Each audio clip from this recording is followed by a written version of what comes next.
আরবের পররাষ্ট্রমন্ত্রী সহ একটা প্রতিনিধি দল যারা বাংলাদেশ সফর করছে।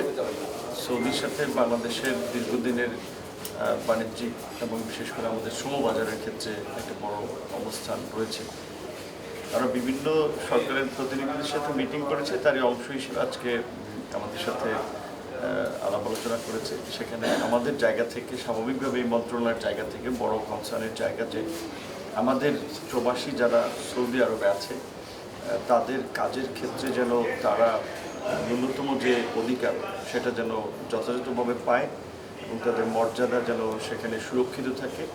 কারণ আমাদের প্রবাসীরা সেখানে কাজের জন্য গেলেও তারা দুই দেশের অর্থনীতিতেই ভূমিকা রাখছে, সেটি আমরা তাদের সাথে আলোচনা করেছি। এবং বাংলাদেশিদের জন্য আরও কী ক্ষেত্রে নতুন সুযোগ দিতে পারে তারা, বিশেষ করে 2030 সালে তাদের সৌদিতে ওয়ার্ল্ড এক্সপো হচ্ছে, 2034 সালে বিশ্বকাপ হচ্ছে, 2027 সালে এফসি এশিয়ান কাপ অনুষ্ঠিত হবে। তাহলে সেক্ষেত্রে তাদের এই বিশাল কর্মযজ্ঞ সম্পন্ন করার ক্ষেত্রে কিন্তু অনেক ধরনের লোকবল প্রয়োজন হবে। এবং তারাও ইতিমধ্যেই বলেছে গতানুগতিক সাধারণ শ্রমিকের পাশাপাশি টেকনিক্যাল ক্ষেত্রে স্কিল লোক, বিশেষ করে হোয়াইট কলার জব আমরা যেটা বলি, IT, AI, robotics, doctor, engineer, এই সমস্ত ক্ষেত্রে অনেক লোক প্রয়োজন আছে। সেক্ষেত্রে তারা বাংলাদেশকে সুযোগ দিতে চায়। এবং আমরা বাংলাদেশিদের যেসব বাংলাদেশিরা ছোটোখাটো অপরাধে সৌদি জেলে আছে তাদেরকে যেন ক্ষমা করে বাংলাদেশে ফেরার সুযোগ করে দেওয়া হয়, সেই বিষয়টি আমরা বলেছি। এবং একটা ইথিক্যাল রিক্রুটমেন্ট প্রমোট করার জন্য সরকারিভাবে যতটুকু ব্যবস্থা নেওয়া যায়, দুই দেশ কাজ করা যায়, সেই বিষয়গুলো নিয়ে আলাপ আলোচনা করছি। কিন্তু মানে এই বৈঠকে আগে বাইরের একটা প্রতিনিধি দল আসছিল, তাদের সাথে আপনারা বলছিলেন, ওখানে কি আলোচনা?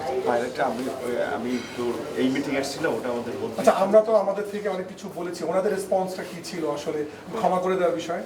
ওনারা বলছে যে বিশেষ করে প্রতি বছরই রমজানের সময় বিভিন্ন দিবস উপলক্ষে অনেকে কিন্তু ছোটোখাটো অপরাধে ক্ষমা করা হয়। এবং আমাদের দেশের যারা ইকামার প্রবলেমে পড়ে, বিশেষ করে দেখা যায় বলা হয় থাকে নিয়োগ করতে ইকামা করবে, পরে দেখা যায় সেটা নিয়ে একটু সমস্যা তৈরি হয়। তো এই সমস্যাটা ইতিমধ্যেই সমাধান হয়ে যাচ্ছে। এবং চাইলে আমাদের যে ওয়ার্কার যারা যাচ্ছে ইকামা ধরেন কোনো যারা আপনার এক্সটেনশন করার কথা করবে না, সে চাইলে অন্য মালিক বা কফিল বলে সেটাও পরিবর্তন করতে পারবে, এই সুযোগও তারা দিচ্ছে। তাদের দিক থেকেও পজিটিভ রেসপন্স হচ্ছে। তারা দক্ষ কর্মী নিতে চায়। আমাদের এখন টাকা মূল নামে একটা সিস্টেম অনেক আগে থেকে ইন্ট্রোডিউস হয়েছে এবং সেক্ষেত্রেও বেশ কিছু ঝামেলা হচ্ছে বা কর্মী যাওয়ার ফ্লোটা একটু কমেছে। এটা কি আসলে কেন? টাকা মূল একটা ভালো প্রক্রিয়া। টাকা মূলের মাধ্যমে সৌদি সরাসরি ওদের চাহিদা মতো বিভিন্ন ট্রেডের লোককে এখানে পরীক্ষা করে নিচ্ছে, অর্থাৎ ওখানে যেন গিয়ে যে তার স্কিল নেই সে কাজ করতে পারবে না সেটা না। এবং 28টা আমাদের ট্রেনিং সেন্টারে এই টাকামূল পরীক্ষা হচ্ছে। এটার পরিধি আরও বাড়ানো যায় কিনা আমরা সেটি নিয়ে আলাপ করেছি। পাশাপাশি আমাদের বিভিন্ন দেশ যেমন আপনার দুই দেশের মধ্যস্থতায় বা দুই দেশের পরিচালনায় কিছু টেকনিক্যাল ট্রেনিং সেন্টার, যেমন জার্মান টেকনিক্যাল ট্রেনিং সেন্টার আছে, German Bangladesh, Korea Bangladesh technical training centre আছে।